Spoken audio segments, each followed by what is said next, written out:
Da na na na na. Da nan dan da na na na na. Da nan dan da na na na na.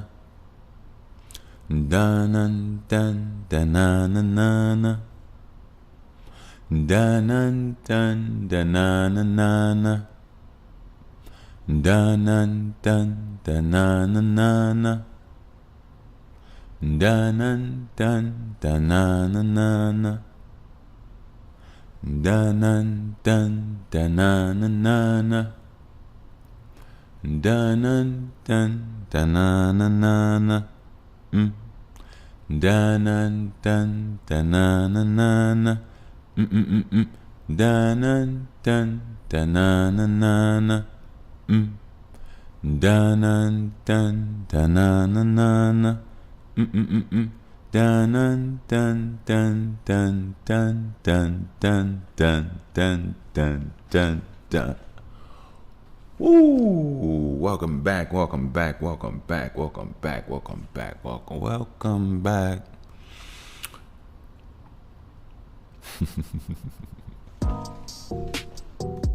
Yeah, you know, I ain't gotta worry about none of that. All I gotta do is me. Yeah. This world is mine. Yeah. And I'll show you how. Okay, I used to be my dick, vibing low, not seeing shit. Look, they tried to see my ocular, but I'm seeing gifts. One thing about like all of this, I'm seeing refs. And did I mention in this dimension shit? I'm the shit. Let me tell you what happened to me. Low key, I forgot. I forgot that I'm a god. Being walking with humans, like almost feel like in a promenade. Low key, I can't walk with y'all. Not no more. I understand who I am. I'm also sore from hurting more. And my heart, my chocolate system. Chocolate got like I ain't bitching. Young ass rich and I'm a god. Young ass rich and I'm in kitchen. Cooking, chopping, slicing up. I make pancakes for my daughter and I understand you ain't liking us later. I had made mistake. Loving a woman that one. Loving a woman that was fake. Loving something that it takes. That right there took 9 years. But I understand that I'm fine here. And that there is a great relate. But then again, what can I say? I used to be my dick. Vibing low, I wasn't seeing shit. Look, they had to see my ocular. But now I'm seeing gifts. See, there's one thing about you. Look, I'm proper, bro. I can say what I need to and understand that I'm mopping up. Look, I used to be my dick. I wasn't seeing shit. Vibing low, understand. If it come, then it's from the hip. Look, they didn't like the way I speak. Now all they do is listen. But Strick and this thing of me, all I really do is glisten. I got that light in me. All I do is watch you bitchin'. Young ass riches, niggas me.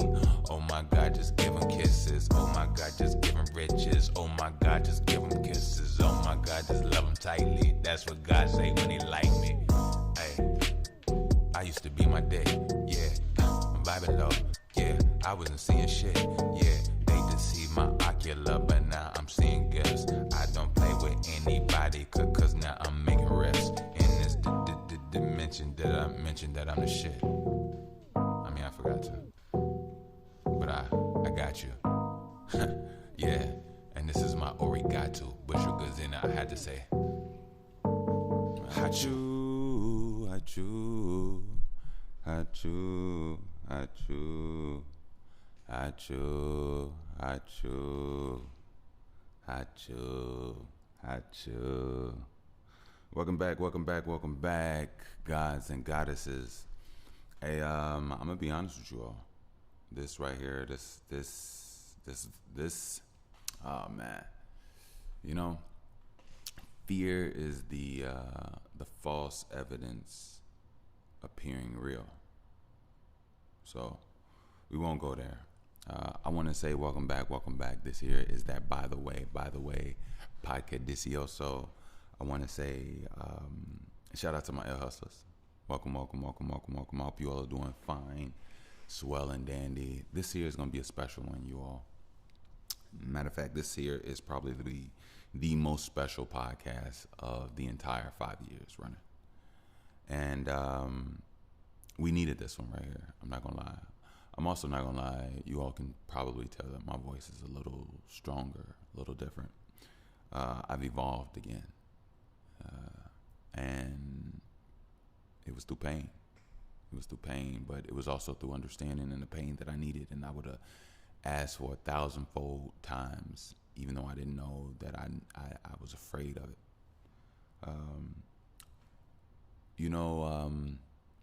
I love you all. I really do. I love you all with all my heart and all my body, all my mind. And I'm really proud of you all. I'm really thankful for you all. More so, I'm thankful. I'm proud of you too, but I'm thankful. I'm thankful for your energy, for you coming here. I'm thankful for my energy.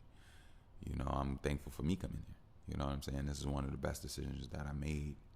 And I'll never forget, in my 20s, I really wanted to do a pod at like 25, between 25 and 29. And ages of me. And somebody was just like, what the numbers are. But I couldn't find anyone that could keep up with me. I couldn't find anyone that was as determined or dedicated as me. And then I found myself. And I did a podcast with myself. And we've been dedicated and motivated the entire time. So I just want to say I love you all. Shout out to my Earhustlas. I'm really thankful for you all's ear, for you all's mind. And I hope that you all are working your magic continuously out there. It's a never-ending journey. And to be honest, until it's all said and done, you're going to continue to grow. You're going to continue to go through things, and you're going to have to continue to go. Can't stay stagnant, can't stay still. Got to grow, But new listeners, welcome. I'm more than gracious for you all. I love you all as well. I don't know you, but one thing I've been coming to understand about strangers, and one thing I've been coming to understand about myself is that I have the ability to love a stranger. But I'm also understanding that, sometimes it's not the strangers that are strangers. It's the people that you think you know that are strangers. And sometimes it's the strangers that aren't strangers. Let's change the word strangers to those you haven't come into contact with. Because the reality is, just because you haven't come into contact with someone doesn't mean that they're unworthy of trust, unworthy of reciprocation. Now, don't get me wrong. There's a high probability that it could be that. But also could be a high probability of the people that you think you know that are strangers to you as well, but you don't know it. And that's the reality. And that's something we actually going to talk about here today.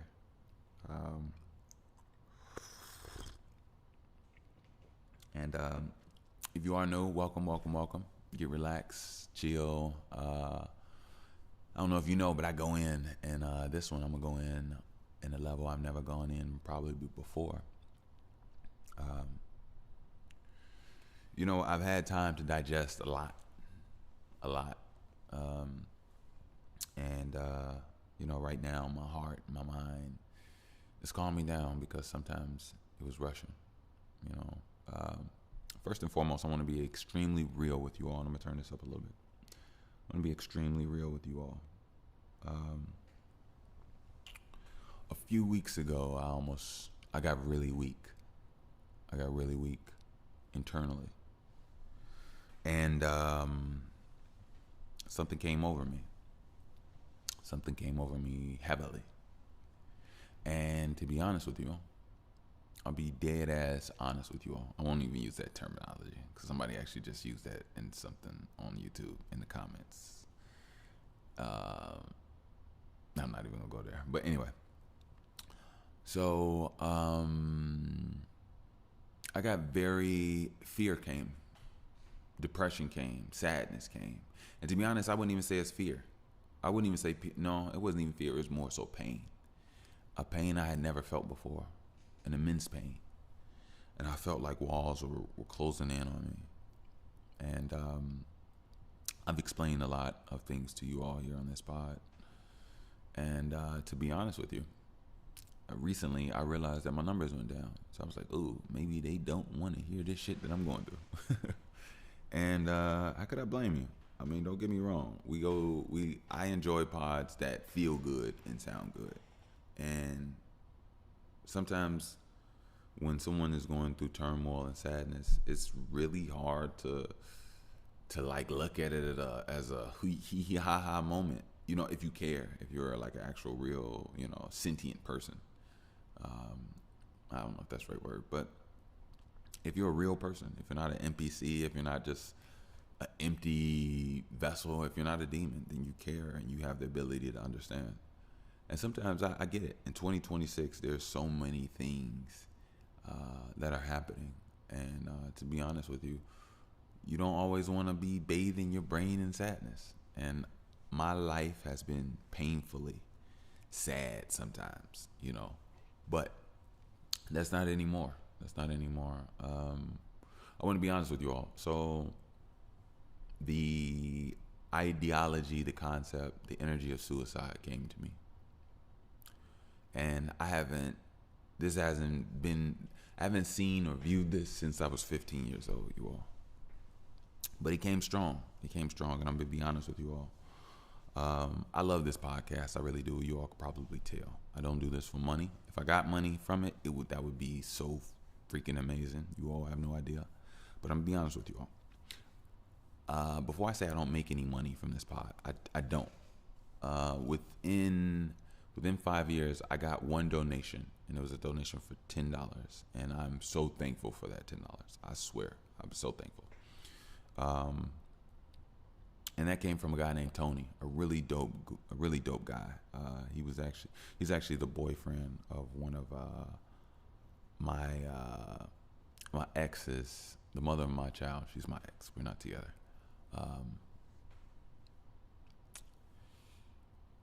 Her friend, who actually she fell out with, they're no longer friends.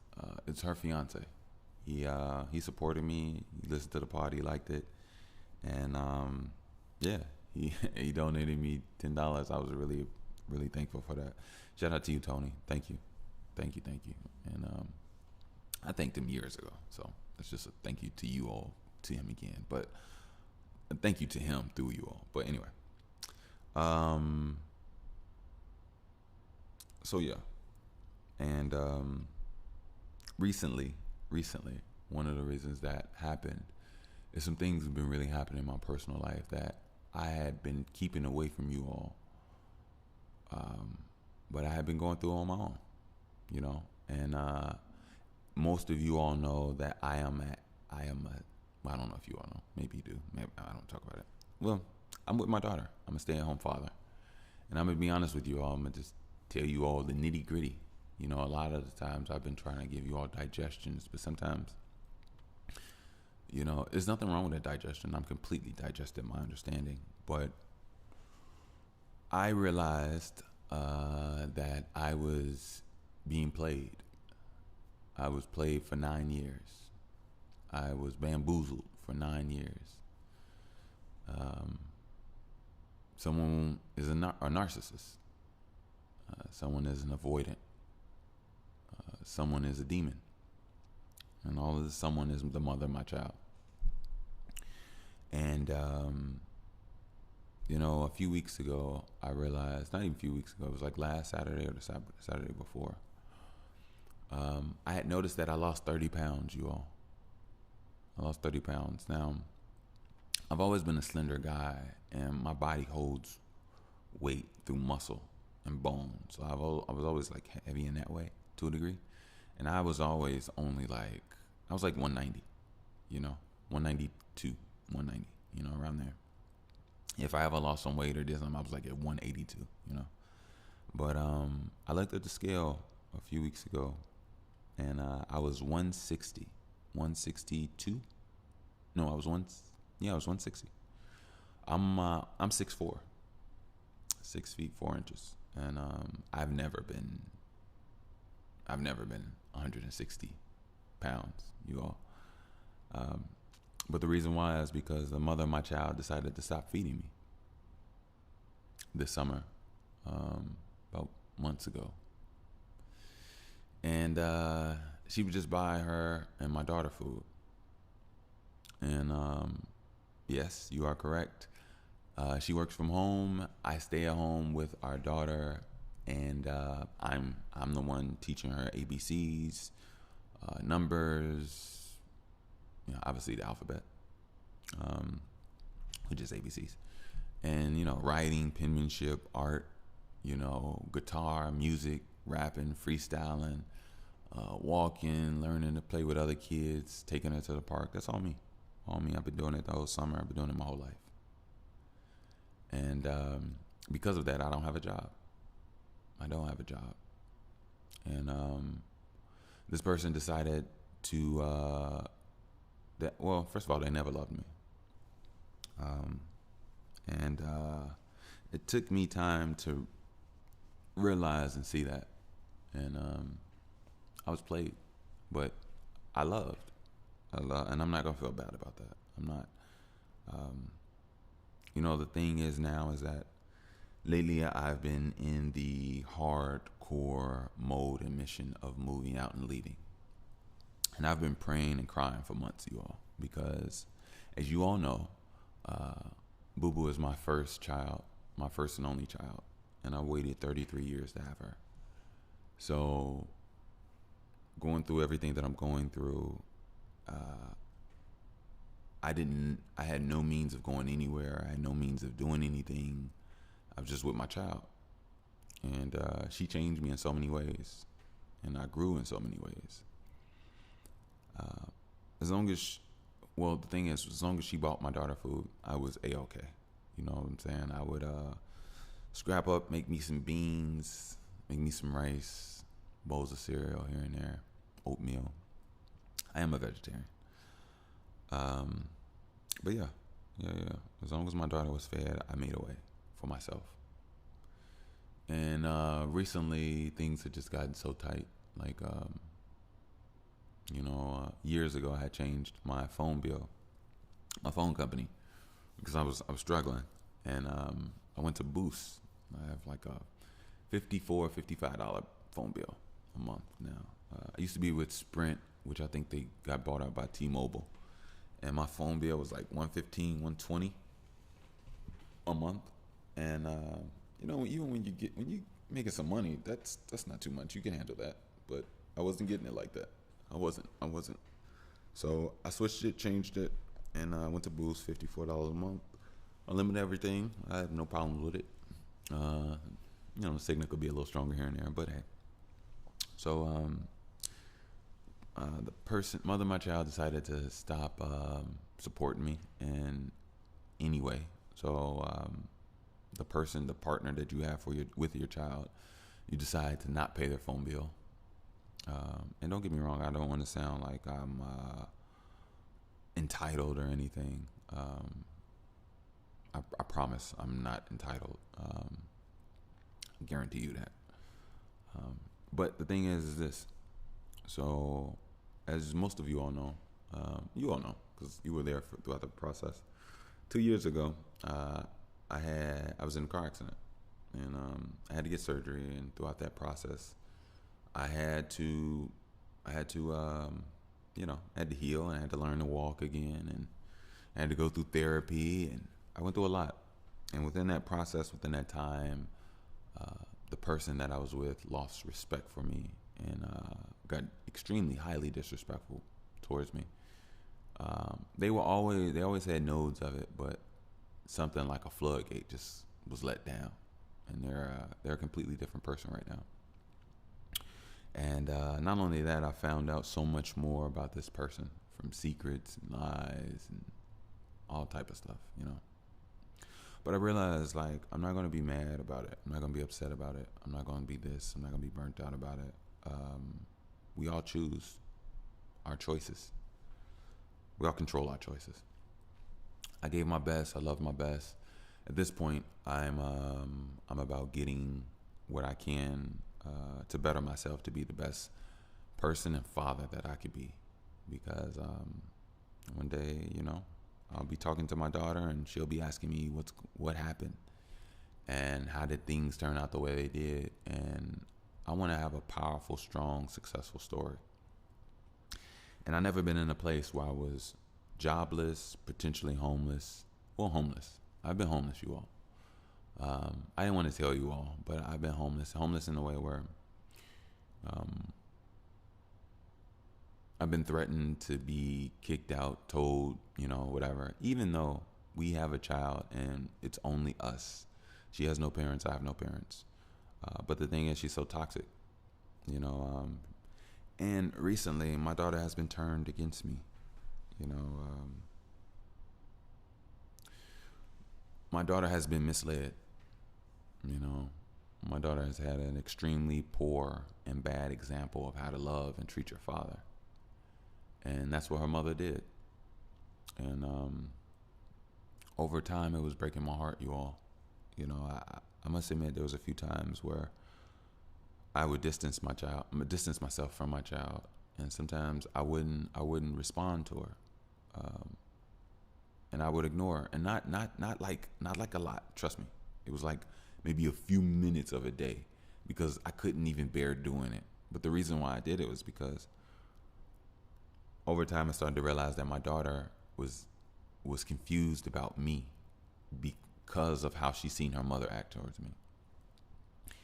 And I noticed that my daughter had an uneasiness, a discomfort towards me, even though I've been doing nothing but changing her diapers, making pancakes with her, loving her, kissing her on the cheek, taking her to the park, going over our alphabets, teaching her how to do straight lines. We're going over alphabet, like to write alphabets. She knows her alphabet, but now we're going over like actually writing the alphabet, the A, a B. And, first you got to learn how to write a straight line. You got to learn how to control your fingers. You got to learn how to make a circle, stuff like that. And I've been there with her forever, since day one. I was talking to her through her mother's belly. We make smoothies. I get her a butter knife and I direct her on how to cut up the banana, and she puts it in the blender. I watch everything. I don't, and the blender's unplugged. So even though she's dropping bananas in the blender, it's unplugged. And yeah, I just try to be a best daddy, and more so, not even just a best daddy, a best me, But anyway. So yeah, once my daughter started having uneasiness and started showing a fear towards me, not necessarily a fear, but just a little fear, that broke my heart, which made me feel like, and I told you all, not pushing, pushing. I would give her space, but it became a tug of war on my heart, with my little baby, with my little girl who has my face, who has my mind, who's little me. You know what I mean? And it's like, it's so heartbreaking, you all. It's so heartbreaking. So I realized that I had to leave, and my daughter started to be disrespectful towards me, started treating me like her mom. And I'll tell you all this, look, it used to be two things how my daughter, I'll give you two things of how my daughter used to be, and I'll give you two things of how she is now. Even though now she's fighting it, even though she's going through it. So I'm gonna believe, and I'm gonna hold on tight to my baby. I'm not gonna give up on her, because at one point, hell no, I never wanted to give up on her. But look, so back in the day when my daughter was little, before she was infected with her mom's like demonic energy, whenever my daughter ran to me, she would run into my leg like she was gonna run through me, right?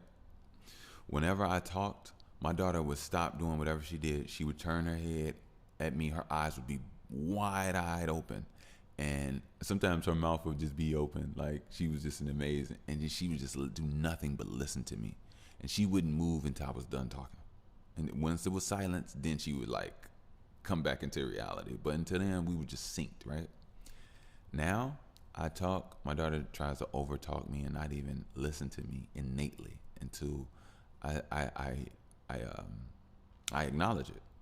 And then she whips it back in, and then she's like back into her respectful self. But she sees her mom overtalk, yell, curse, huff and puff. I've been doing it her whole life. She's completely out of control emotionally.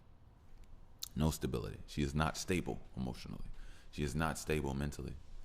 And her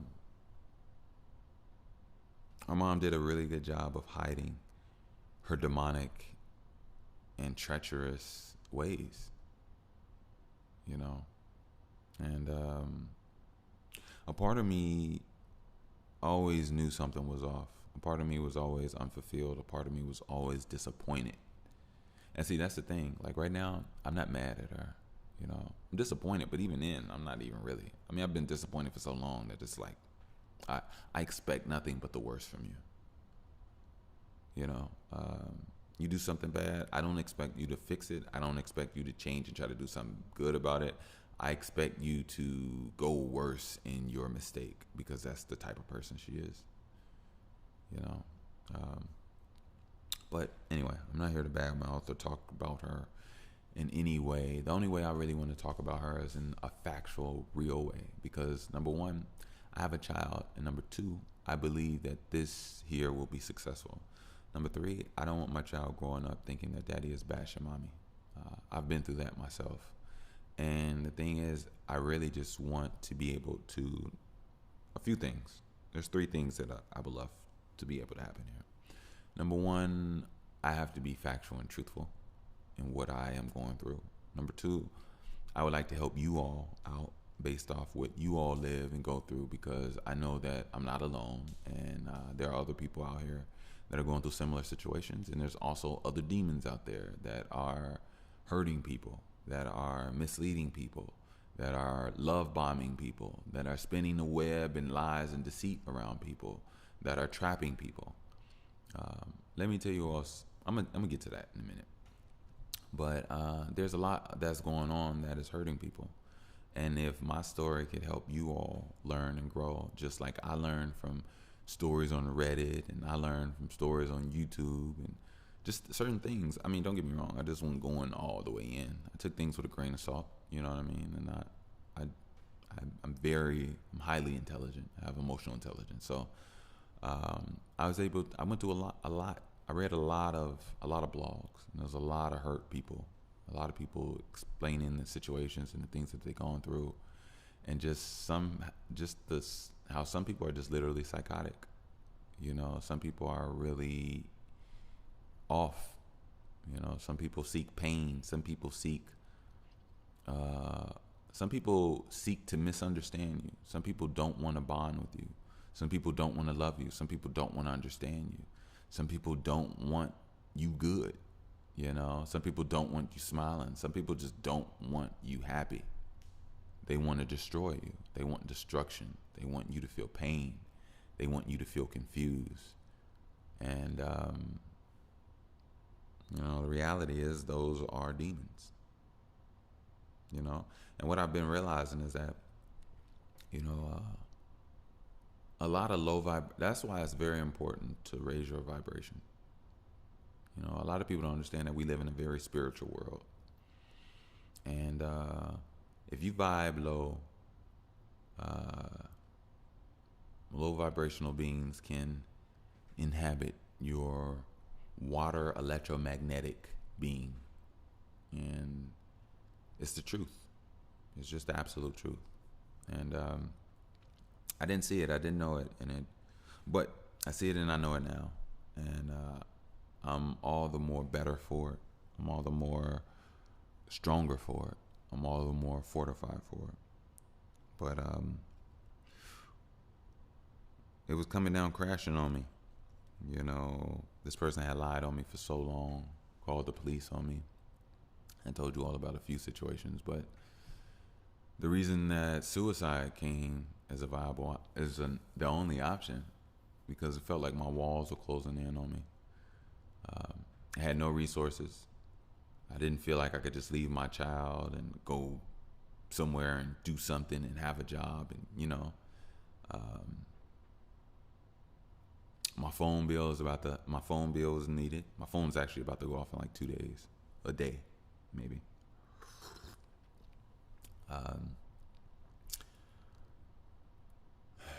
I was being starved out. I was potting more consistent, and as you all know, I've been here weekly with you all for over a year now, just a little over a year, because I wanted to make sure that I amped it up. So we're almost at 2 years more consistent on a weekly basis, and I wanted to do that for me, you know, because I enjoy this, I love this, and I wanted to do it for you all because you all I felt like it deserved more. But one of the reasons I said this is a special podcast is because this actually may be my last pod for a while.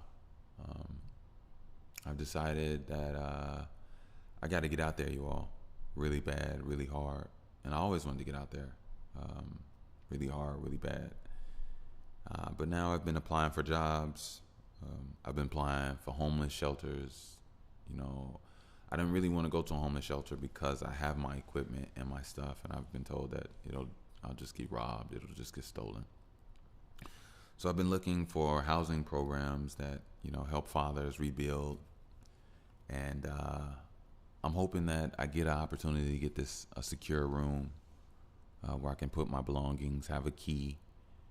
I can have access in and out of a secure, safe place where I can get me a job, get good rest, find a place to work out, take care of my body, take care of my mind, and eventually take me some classes and build myself up and just, build my repertoire, build my skills up. And that's something that, I was never scared of doing. Things just kind of formed the way they have, with the relationship that I thought I was in. But now that I know that something has to give, now that I have to,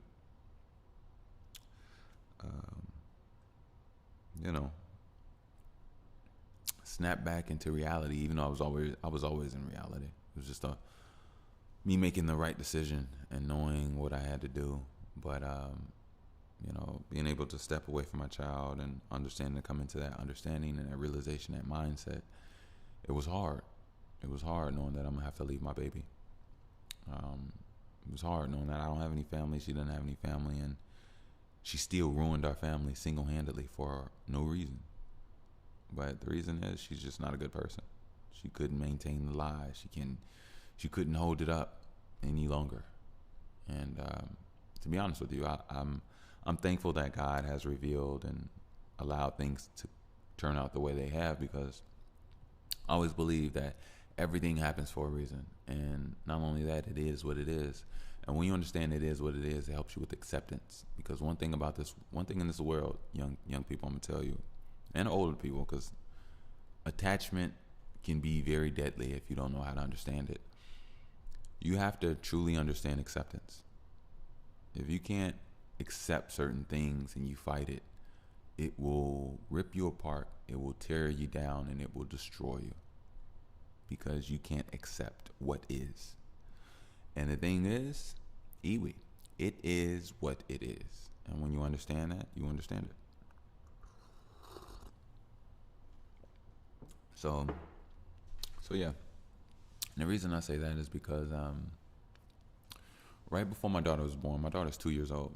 About 2 years before my daughter was born, I broke up with her mom. And I didn't want to be with her anymore. I couldn't do it anymore. It was just too weird. It was too painful. And it was just too fucking weird, you all. I'm not going to lie. Like, I never experienced anything like this. Like, it was just too weird. And I packed up my bag. I didn't have much. But I had family down in Bloomington. Bloomington, Illinois.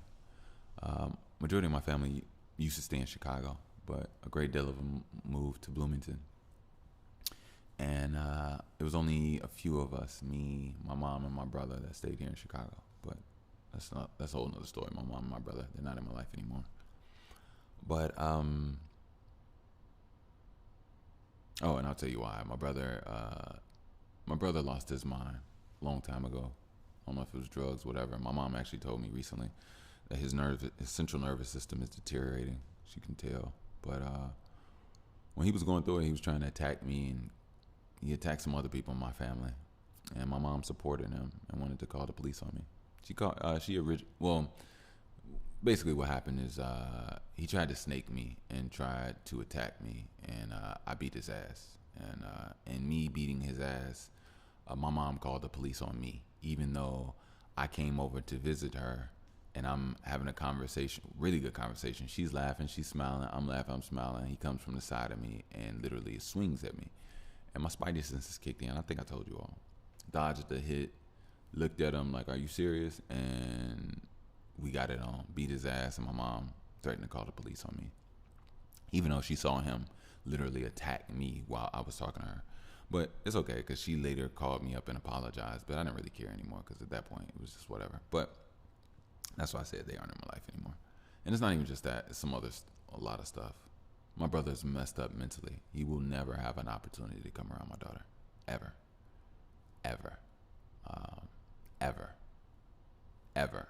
All right, I'm done on that. So, yeah. So a few years I had broke up with her because I just couldn't do it anymore, right? So I packed my bag, and mind you, I was struggling at the time. I didn't have much of anything. I maybe had like a few $100s to my name, and I didn't even really have any game plan. I was gonna go down to go downtown with a knapsack bag, and I was gonna buy a train ticket to go back to Bloomington, and I was gonna stay in Bloomington, get a job for about half a year, 8 months, and then I was gonna come back to Chicago, and give me a job and do it from there. And I packed my bags. I walked out the front door. I walked out the gate, went down the street, and lo and behold, who's running after me? Her, the mother of my child. She's sobbing, she's crying, she's telling me she's sorry, she's telling me she wants to do better, she wants to love me, she's sorry she's been, she hasn't been supportive, she hasn't been the partner that I need, blah, blah, blah, blah, blah, blah, blah, right? Me being a person of I'm a lover, and then I'll tell you this, whenever I see somebody that's struggling in love, if I could give it to them and we can have a way, I'll try my best not to give up on you, right? So I begrudgingly, whatever, and, whatever.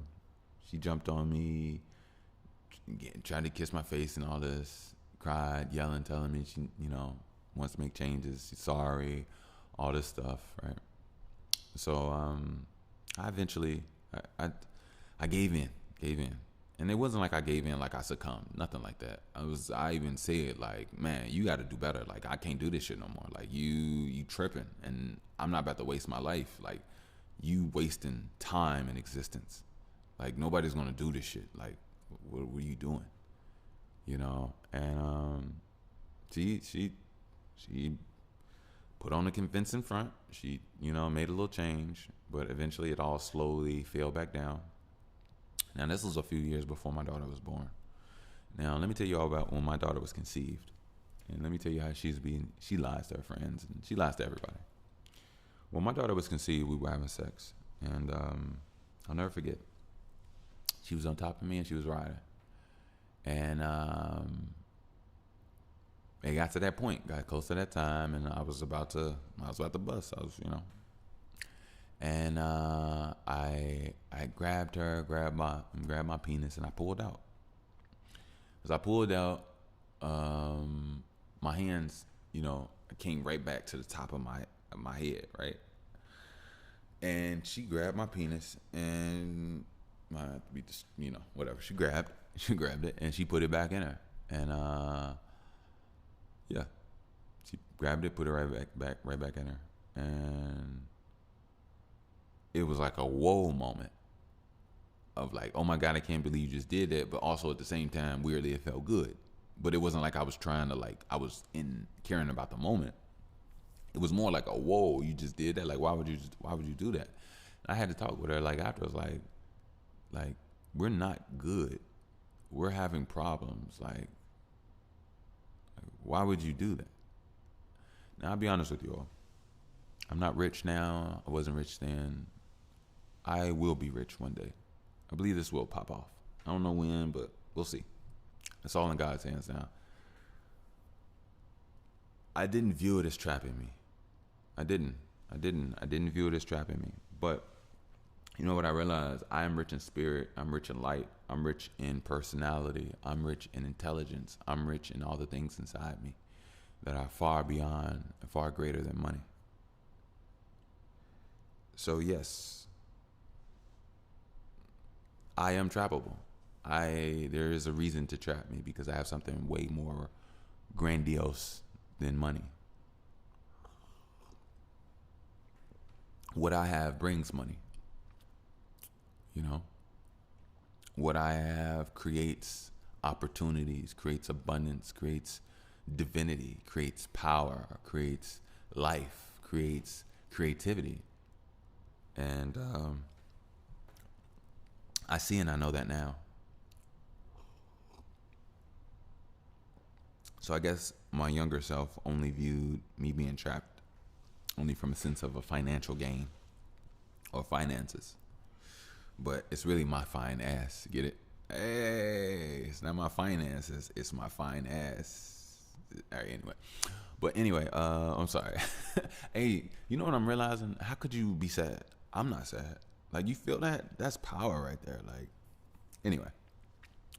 So yeah, everything's on for me is on the up and up. I've been putting out some music, you all, and you all are loving it. I'm actually putting out an album, self-titled Michael.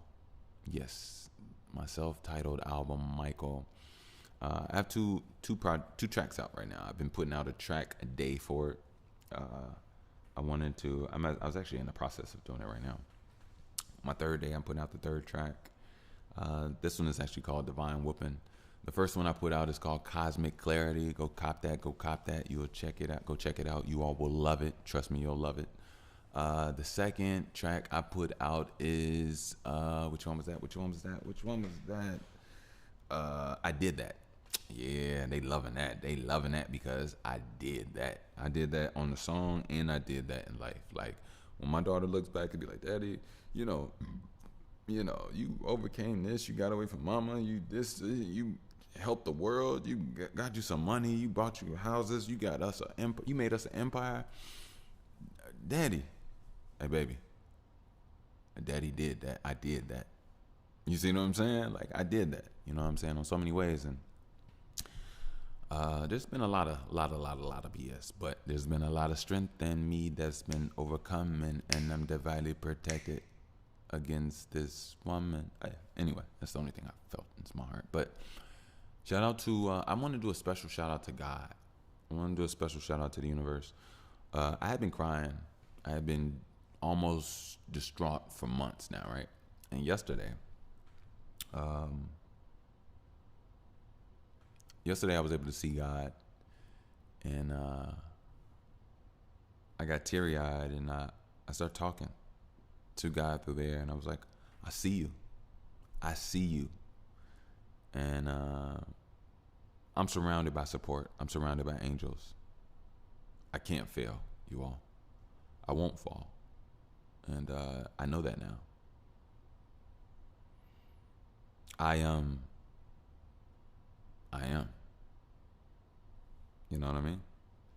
So, with that being said, yeah, I am. I will not fall. I will not fail. I will not be starved. I will not be killed. I will strengthen. I will continue to be. And I will continue to grow. And I will continue to evolve. And it's my light that allows me to do so. And it's my light that I will continue to do so. And I want to thank God. I want to thank you all. I want to thank me. I want to thank the universe. I want to thank it all, because I'm loving this. I'm loving this.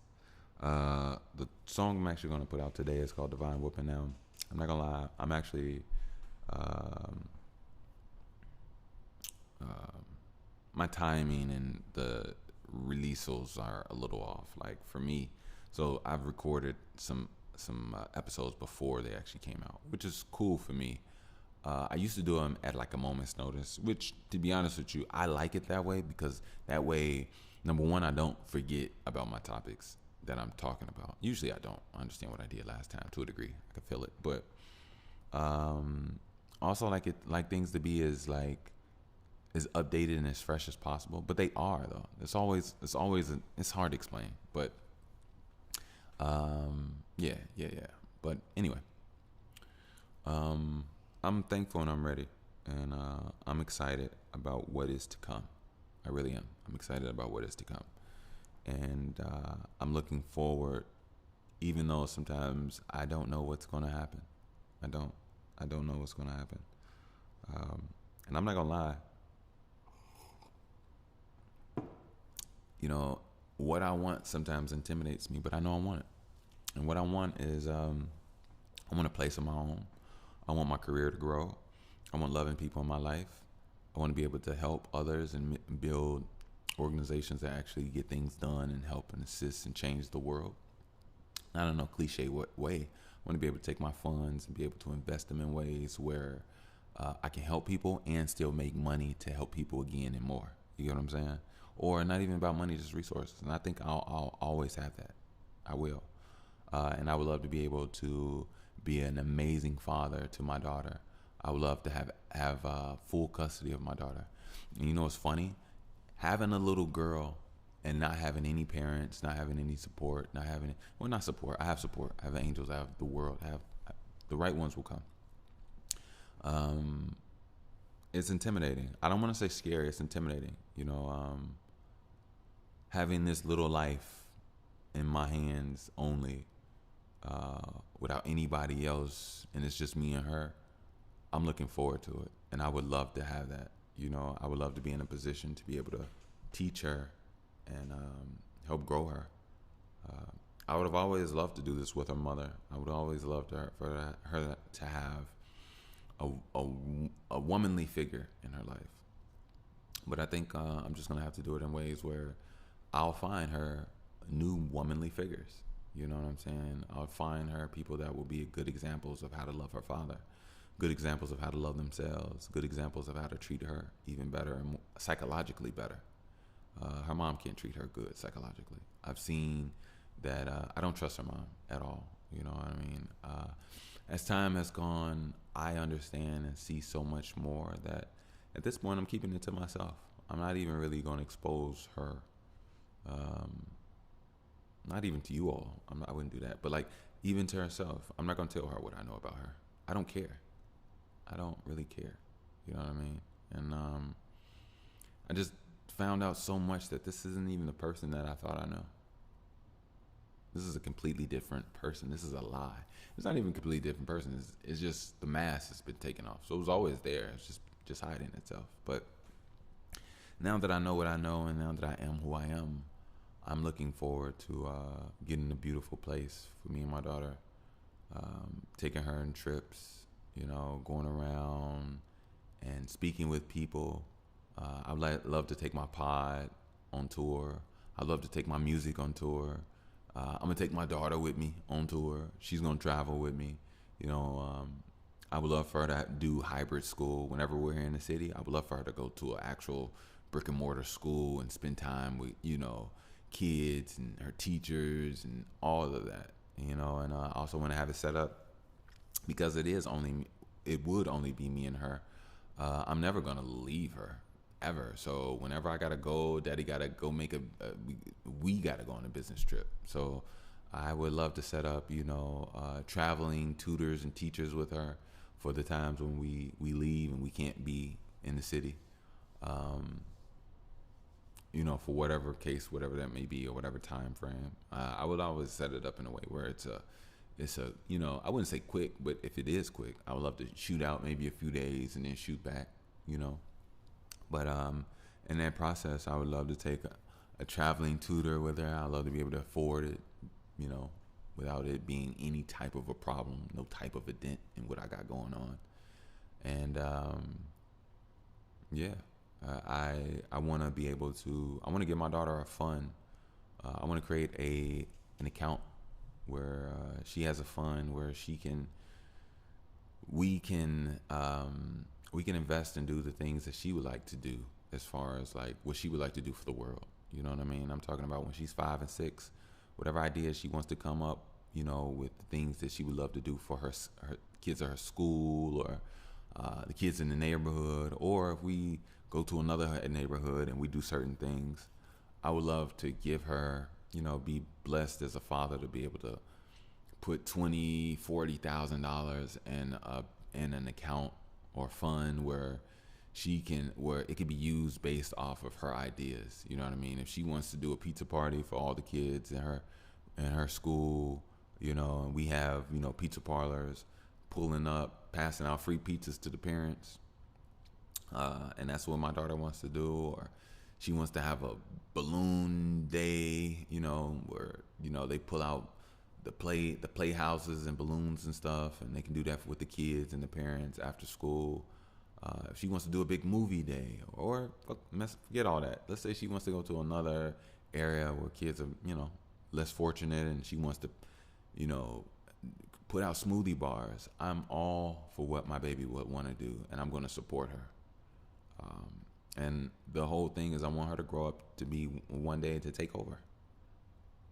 She's an amazing person. She's an amazing mind. She's beautiful physically, mentally, spiritually, emotionally. She cares. She wants to feed you. If you crying, she wants to hug you. You know what I mean? She's a really good baby, and I don't want her to be like her mom. I don't, you all. I've seen her act out like her mom, and it's not her. It's not her. I've seen her have that little twang in her talk, even though she barely can talk yet. She's talking so much better. But I don't want her like that.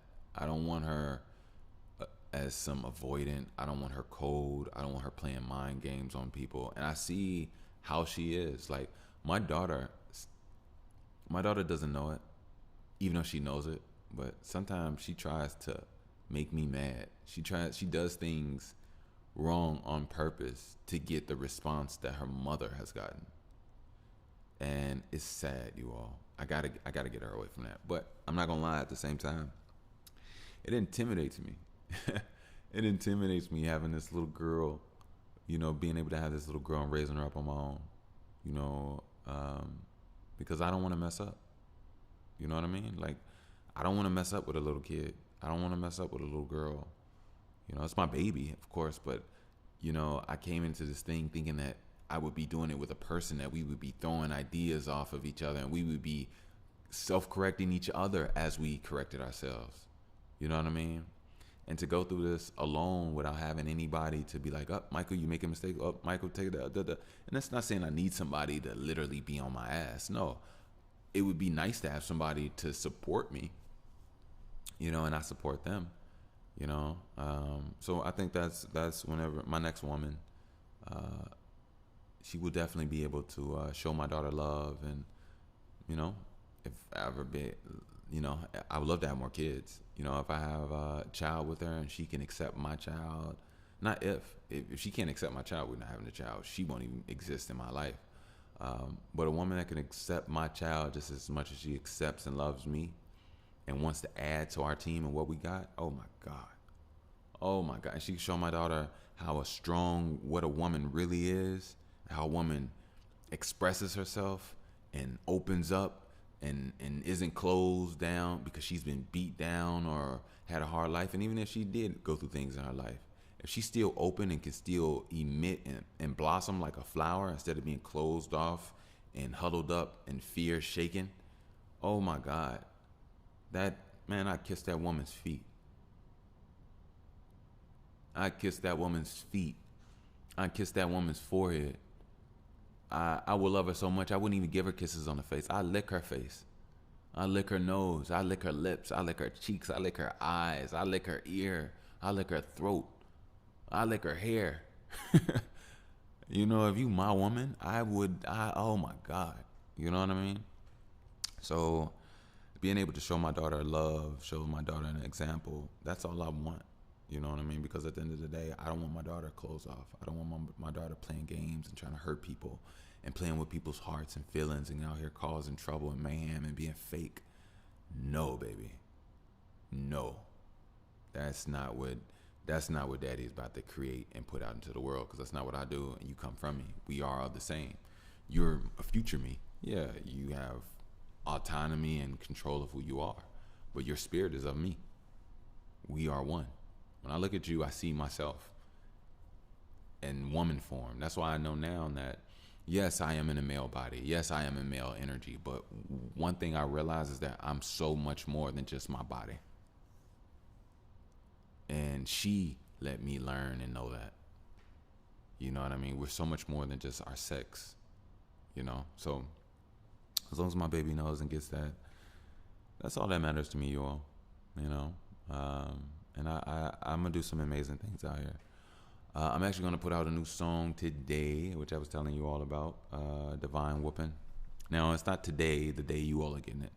I'll be honest with you. Today is actually the day that I put out the other pod. So today is Tuesday. So you all are getting the one prior to this. You're getting 4 Doves on the Power Line. Shout out to 4 Doves on the Power Line. If you listen to that and enjoy it, shout out to you. Shout out. Well, obviously you can't listen to that and listen to this at the same time. But if you heard it, thank you for the support. And I love you. Love you. Thank you for the support. But yeah. So things on up and up. I'm waiting on some phone calls, but I know things will come my way. My phone literally goes off probably tomorrow or the day after, which was really had me tight because once I don't have access to outside help and being able to reach, that's exactly what a narcissist would love to have you in a place where you can't. You can't get any help. You can't. They silence you. They want to silence you. You know what I mean? And a lot of what she does has been so heinous. She's been lying. Her people don't even know who she is. But I'm not here to expose. I'm not here to do any more on that. I will let them dig their own graves because life will expose and reveal all when it is needed. And I don't have time to put my energy into that. I have my energy to put into moving forward, with myself, with you all, and with my daughter. And that's the only thing that matters to me, you all, honestly. So, but look, let's do a commercial. I'm not even gonna lie. I could really use a good commercial. I'm gonna go with donations. Because I'm broken. I could really use it. I'm not gonna lie to you all. I could really use some meals. I could really use a place. I could really use a car. I'm not saying you all can do all that. I'm not. That's not what I'm. Excuse me. There's multiple ways to get funding, and I think, one way is you all definitely helping me, but also other ways of people seeing that people helping me and they like to help as well. So. Oh, my baby must be up. She must be up. Well, I guess I'll get to this commercial in a minute. I love you all. I'll be back. Peace. You like that? So much life in between.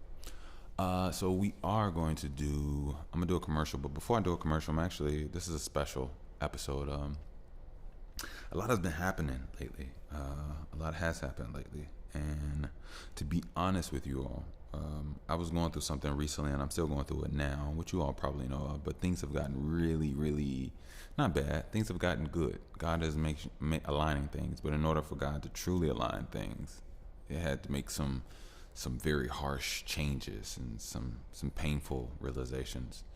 And, you all,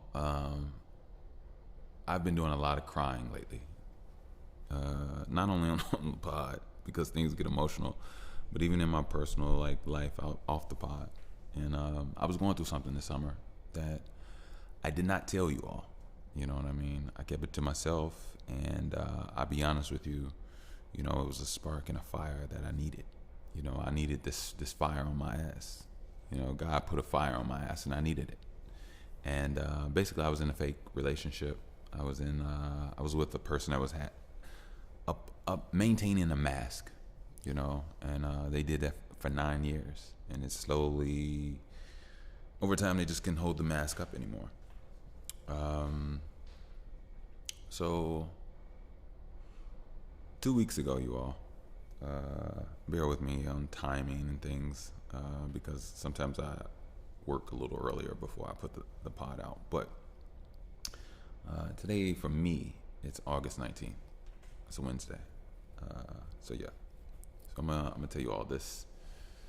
Tell you all what happened. So a few weeks ago on a Saturday, things had already been very extremely pressurized here in my home.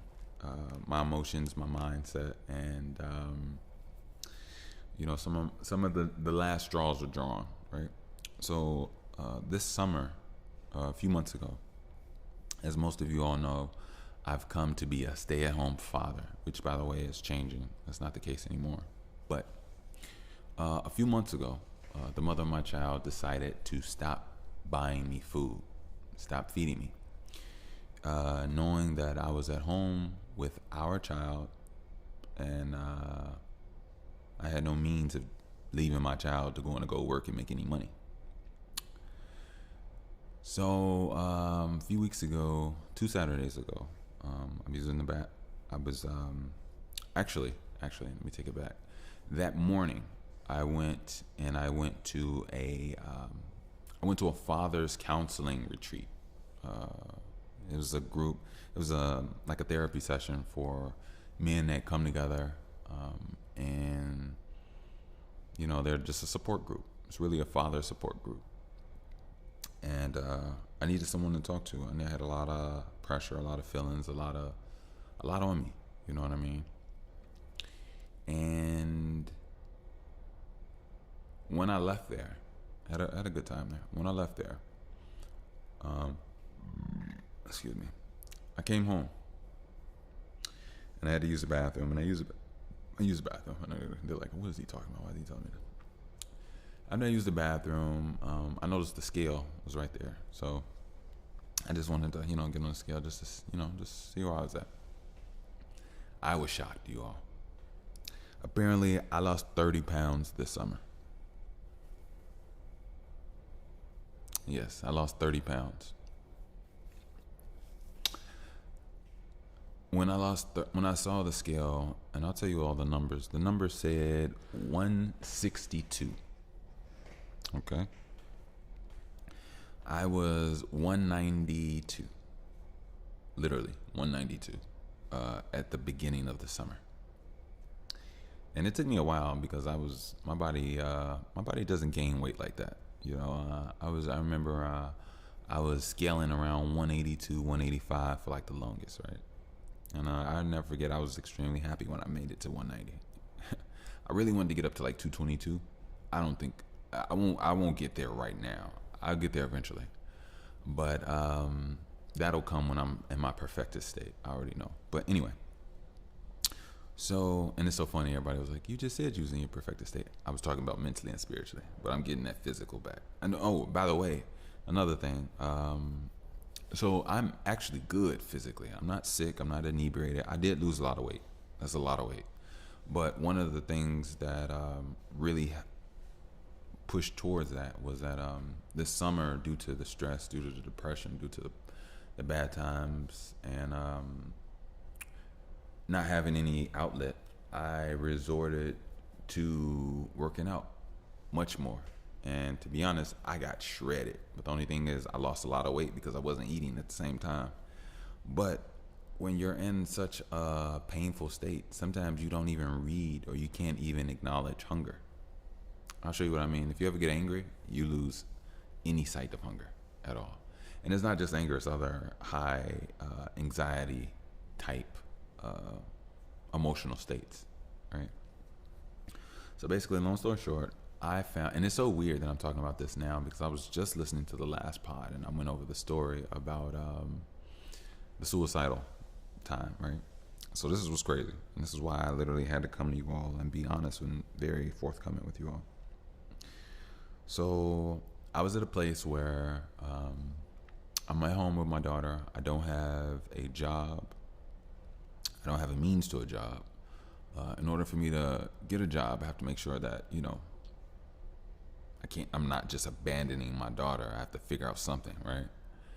And the person I was with just didn't care, didn't whatever. And the last straw was really a multitude of things. My daughter, as I've told you all before, she's been misled. She's being misled, and emotionally as well as mentally. And it's been taking a toll on our relationship with me and my daughter. And it's just the last straw, seeing my daughter starting to act more like her mother towards me. That was the last straw because I don't want to lose my daughter. My daughter's soul is on the line at this point. between me, okay, so look, so my mind snapped, and I almost didn't handle it, you all. This person stopped supporting my like paying for my phone bill. My phone bill is $50 a month. I had changed it a while ago. I changed it to Boost. They had a better deal, and I used to be with Sprint, and then went to T-Mobile, and I was like at $115, $120 a month. But I couldn't. I was struggling with jobs. You know what I mean? So I changed it. Went to Boost 50. And this person didn't want to, support my phone bill anymore. And I was I think she had paid like maybe the last, I would say 3 months. But before that, I was just somehow making it away on my own. Don't ask me how. I was just, yeah. So, no, not even. I paid everything on my last off of my own accord. But anyway, so my phone bill's about to go off. I don't have a job. I'm being starved. My daughter's, acting differently towards me. Her mother is extremely chaotic. No decency at all. We haven't had a normalized communication conversation at all. All she does is gaslight, lie, and gaslight again, and then a lie again. Like, there's no sense of reality with her. She's too delusional, and her mind is too gone, and it's crazy. I've never even experienced this with anybody. But anyway, so I have not been talking to her. I can't, because first of all, you can't talk to somebody that lies to themselves. You can't go anywhere in a conversation. And then on top of that, she weaponizes every interaction, which is in turn affecting my daughter negatively. So in order for my daughter to have peace and calm, I don't talk to her mom at all, because it's like just starting a war, a verbal war, just of childishness, just garbage. It's just so garbage. So suicidal thoughts just kept coming back to me like I was closed in a corner, you all. And I hated it. It was so immense. The pressure was so immense. Luckily, I had a few people to call. And no, I didn't have a few people to call. I had one person I called. And you want to know so funny? I have nobody in my life like that, right?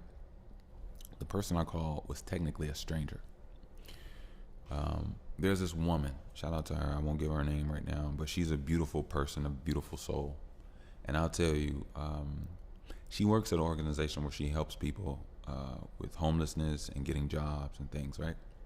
So I had called her I had called her prior, like very recently before that. So me and her had talked like maybe twice, because she was helping me get a job, right? And I was sending her my resume, and she was sending it out to some people, and she told me, just hang tight. Somebody should be contacting you. Ironically, nobody contacted me. And me and her had like maybe 2 or 3 conversations, about resources. And she had a really amazing story herself. I'll just tell you briefly about it. She was she was in a gang, long back in the day. She did time. She, got caught for a couple schemes, a little, some ringmaster stuff. She did her businesses, some illegal stuff. She, did her time. She got off drugs. She stayed clean. She became an advocate, helping the community. She wrote a book, got successful. She did her thing, and now she's an author, and her life is completely turned around. And it was amazing. It was an old day Italian. No, she's not Italian. I forgot what she said she was. But it was like a mobster girl story. And long story short, I called her up, and I was crying on the phone to her. And mind you, I've never been face to face with this woman. We have never Me and her only know each other's voice. And she gave me some encouraging words, and she guided me. And one thing I like about her, she's a G. She's a G. And I needed that. I needed somebody to tap into that powerful energy that I usually tap in, because I fell out of it that split second. And she pulled me back in, and she told me, she blasted it in my head. She didn't try to do, oh no, none of that. She said, hey, you know what I'm saying? We're going to pull it together. I know you're going through a hard time, but you are better than this. And you know you're better. You know what I'm saying? And she pulled me. You know what I'm saying? And I'm so thankful. I'm so thankful. You know what I mean? And I was just thinking, it's so crazy how a stranger, you know, and I even told her, like, you're a stranger on the phone that I've come to know more and better and be more comfortable with than knowing people in my life. You know, and it was very, it was touching. It was very touching. But some things have changed up. I called around a lot of places. You know, I messaged a lot of people. You know, people got to me. I told them on my story so many times, to the point now I'm so tired of even talking about it. You know, the only reason I'm telling you all this now is because all right, so two things happened. I just recently, about a day or two ago, actually yesterday, was it yesterday? Yeah, it was yesterday. I started a GoFundMe. And it was because I'm on the verge of homelessness and joblessness. Now, let's talk about the job. I actually got a job today, you all. Yes, I'm so glad. Hey, so look, let me tell you all. I got a text this morning that basically said they had a secret shopper position, and it was for ages 18 to 25, right? So when I saw it and I read it, I was like, oh, that's not for me, right? So I went on about my day. I called some other people from some other leads. Tried to get in contact with a lot of, touching back on leads. I had, just retouching on things that people had conversations with prior, the week before, a couple of days before, whatever the case may be, even emails. And after I went through all of that, I went back to that text message, right? And I was like, and they had a phone number on it. And I'm like, you know what? Let me call and see if they got something else. So I did. I told the lady, I had a conversation with the lady, and she must have really felt my spirit. Shout out to this young Latina girl. She was so sweet. And I guess she just felt my energy. She felt how hurt I was, and she knew that I was trying to do my best for my daughter and just my situation. So she went, we don't have anything here, but we have another location that's closer to you, and I can transfer you over there. We can see if they have something for you. And I'm like, yeah. So she transferred me over. I talked to this smooth, cool ass dude. Shout out to Javier. Man. Javier's a motherfucking angel. That man is an angel. Javier, we had a good ass talk. I told him my situation. He knew what I was going through, and he said, "You know what, bro? You can come in right now. We got a situation, a position that you can apply for. I think you can get it. We can hopefully have you starting in a few days."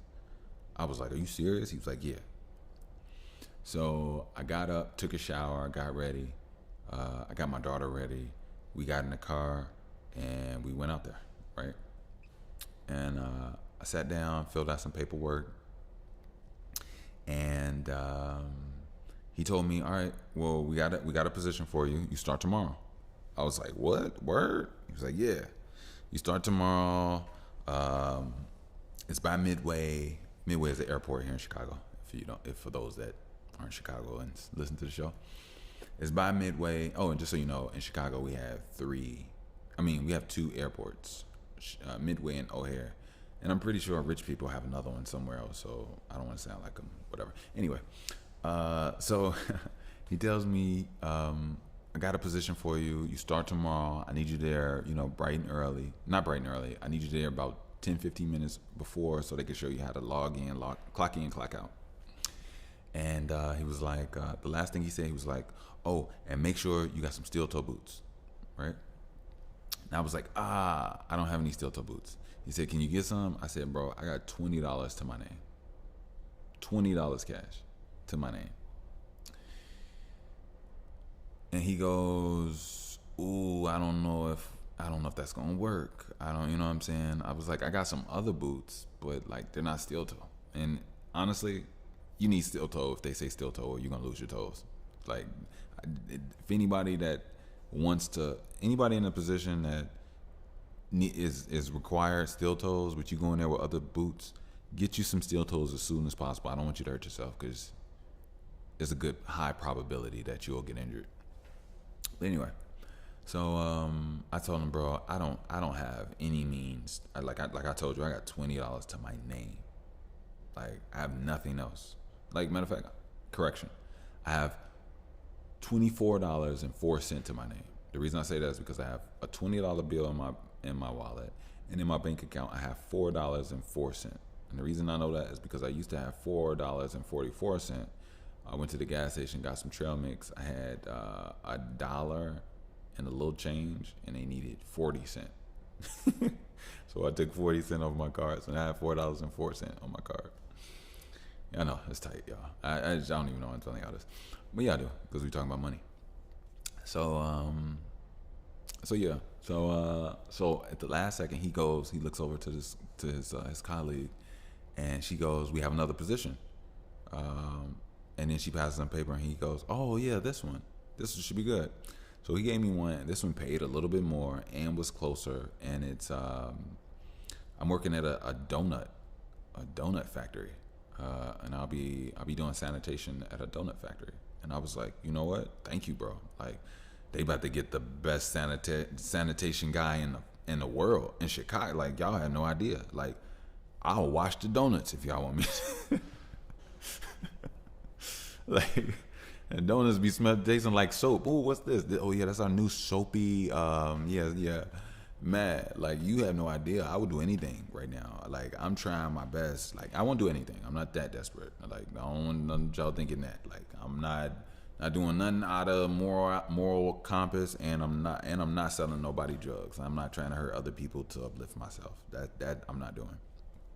But I will definitely, change some old people's diapers if I need. I won't want to, if I could just take them to a place and spray them down and wash them old. I would love to do that, but if that's not okay, all right, cool. We'll just whatever.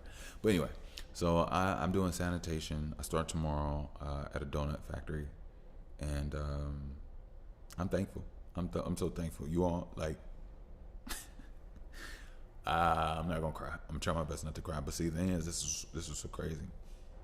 After he let me know, how to dress for tomorrow, for my first day, and he told me what, how to log in, my login credentials and everything. I told him, man, like, bro, if this counter wasn't here, I'd be giving you a hug right now, man, because, like, I gotta make it for my baby. I gotta get a place for her and me to be warm, be sweet, be comfortable, and grow in the best godly light. Like, we need peace in our hearts, and I need to rebuild and heal my relationship with my daughter sooner than later, because I don't want her to be going through this. I can only imagine how things will get worse, and my daughter's been getting worse, you know what I mean? And I don't want that for her at all. So he gave me, he told me everything, and he told me he was going to send me an email about the details and everything. I was like, great, thank you, man. I left out, me and my daughter, and as soon as the sun hit my face, you all, I broke down crying out of happy joy, you all. There was no pain. I was just so thankful, and I just kneeled down to my baby, and I just kissed her. Like, I just kissed her. Like, y'all don't understand. My phone will be off probably, if not tomorrow, the next day. I did it right before everything closed in on me. And I'm not gonna lie, y'all, like, I don't know if like any of y'all are atheists or anything or whatever, but I don't know if any of y'all like don't understand life or don't see it, but I'm gonna tell y'all something that's real. God is real, y'all. And it's not even about the situation. There's so many situations that God has shown himself to me. And it's at this point now that like I will not forget. I will not ever not know. Like, God is real, you all. God is real. Like y'all don't understand. God is real. Like, you don't understand. Like, lose 30 pounds, not fed, constant arguments, losing the heart of a little girl that just used to look at you like you were fucking God every time you talked. You know? And you never mistreated that feeling. You reciprocated that love. Every time she did anything, you looked at her like she was the only thing on this planet. You supported her. You clapped for her. You riled her up. Man, I'm her hype man for life. You know? And it's just beautiful, you all. It's just beautiful, like, you know. So I'm just thankful, you all. I'm thankful. And sadly, I was going to come here and tell you all that, you know, I didn't know how things are going to get really, really real for me real soon. And that's okay. That's okay. I want it. I really do want it. I thought that the pod might take a hit, you know, because I have to get a room. I don't have any money to get in a place or apartment yet, or a home. I don't have that, but I want that, of course, obviously, and I'm gonna get that for me and my baby. But right now, I gotta stay vigilant, and I gotta stay on a path. And I've gone to churches, I've gone to all types of places, and as of right now, I just really need to find a room, because I was gonna go to a shelter, but see, the thing is, at a shelter, they're gonna steal my equipment. You know, I don't have a lot. I just literally have my Mac computer, my stand, my mic, and my interface. You know what I mean? So I have to get a room, a place where I can secure my belongings. I can have a place of, you know, peace away from the world, a place I can be quiet and have a little area of my own. I don't need the biggest. I don't need nothing. Just a nice room, you know.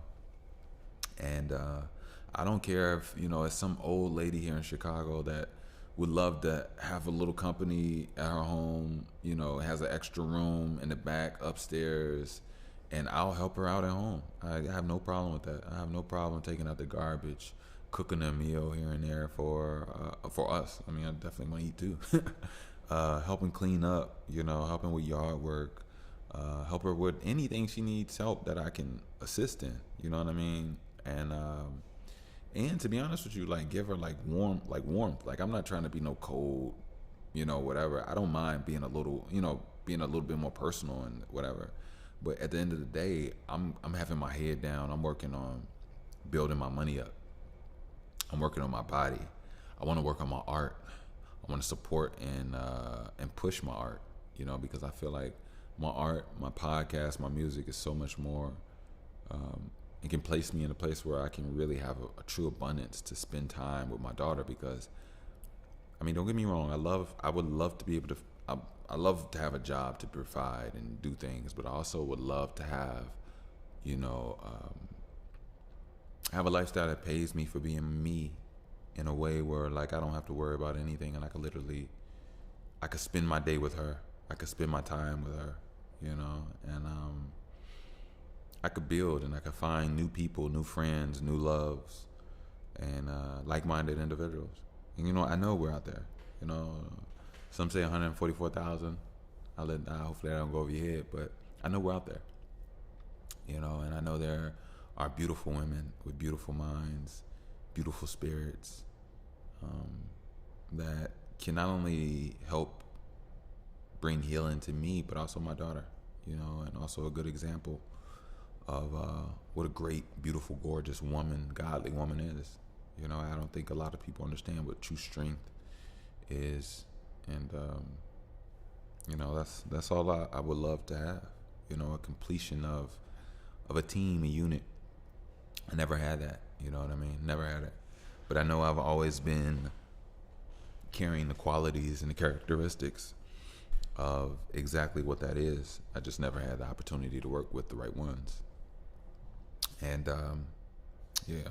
So anyway, I do have a GoFundMe.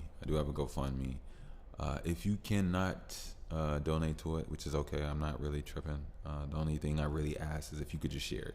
If you could just share it, I greatly appreciate it, because I'll be honest with you, I got my own donations here, and I haven't got any. I got one donation years ago, and this is not a slap in nobody's face. I appreciate you all for listening. And I think I told it. Shout out to that guy, Tony. Tony definitely donated $10. And thank you so much, Tony. I appreciated you, man. You've been amazing. I hope everything's going good with you all as well. But anyway, let me do my commercial. If you would like to donate support, you can definitely do so. I will put the link down in the description. You can do it via PayPal, and that is at Wickush, WICKUSH. Thank you. Again, that is via PayPal at Wickush, WICKUSH. Also, if you like the Zelle, my Zelle is active for my bank account, for my checking account that I have now. I actually just got it a few months ago. Can you believe I actually went a few years without having a bank account? That's crazy, right? It's not crazy when you're broke. Excuse me. It's not crazy when you're broke. But yeah, if you like to Zelle me donation, I'm more than gracious and thankful. You can do so via my email. I should have put my by the way. Yeah, I should have put that on there, but that's not attached to my bank account, so that's okay. You can do so through MICKELB as in boy 41 at gmail.com. Again, if you like to donate via Zelle, you can do so via email, and it comes out to mickleb41 at gmail.com. I'll spell it again. That is MICKELB as in boy 41 at gmail.com. So thank you, and I really do appreciate that, you all. I really do. Also, for you businessmen, creators out there, if you would like to save 15% at Link app, you definitely can do so. I told you they have the technology that allows you to just at a tap on the go. Excuse me, my nose. It happens every time I get a little emotional. I gotta make sure my septum is clear and not, That's one of the things I didn't like about smoking. Couldn't breathe at night. It was horrible, man. Horrible. If you smoking, hey, I hope one day you can quit. Or if you're a new smoker, look, I'll say this: enjoy it while it is, but try to hop out as fast as you can. I'll be honest with you. I'll say this: I actually enjoyed marijuana for a thing. Over time, it became something that I just didn't quite enjoy anymore. It was causing more anxiety than relaxation. But I would say edibles are probably more comfortable now. Even though I enjoyed the smoke, but it's just the messing up of the lungs and the breathing. If it wasn't for that, then maybe. But anyway. Also, what else? We have BTW tees. If you like to support the show, get you a shirt. Our merch is there. It's there. I'll put the link down in the description, and go grab your BTW tee, first edition. And like I always tell you all, I want to build a community of just a quiet telepathic communication. So, I want a lot of you all. I want a lot of people getting them a shirt. To the point, there's so many people out there with a shirt on that y'all could just walk up to each other and give each other handshakes, kiss each other on the cheek, give each other $1, a sip of water, a piece of gum. I don't eat gum. I haven't chewed gum in so long. I think that's more of a kid, high school type deal. People that forget to brush their teeth, or whatever the case may be. I'll be brushing mine. But anyway, yeah. And I just want to create a community of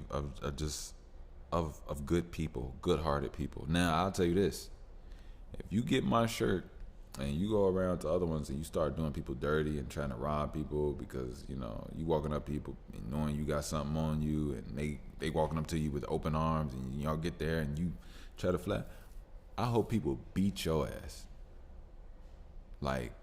I'm talking brain contusion. Like, you can't even remember your name and don't even know what your mama look like no more. I'm so serious because I don't fuck with that at all. Like, I got a zero tolerance for evil now. And to be honest with you, I give my life and my energy and all my glory, not only just to God, but I will allow and I will always have God use me as a vessel to extinguish all evil. Because I'm not gonna lie to you all, there are demons around us. We are in the midst of a spiritual war. And if you don't know that, just keep living. Just keep living, and hopefully something will open up your eyes and you'll start to see. But you should also work on your diet, the things that you eat. You know what I mean? Start being more plant-based, real plant-based, and taking time to actually hone in and connect to your energetic field. And you'll start to feel others a lot more, their bodies as well as their thoughts. You know what I mean? A lot of people out here are bamboozling a lot of people. And a lot of people are out here, a lot of demons are out here hiding in the midst of people in your everyday lives. And you most of you all will never know it, because there's a lot of people that pretend to be your friends. They pretend to be your lover, your boyfriend, your girlfriend, your boyfriend. Some of them pretend to be your parents. Some of them pretend to be your cousins. Some of them pretend to be your neighbor.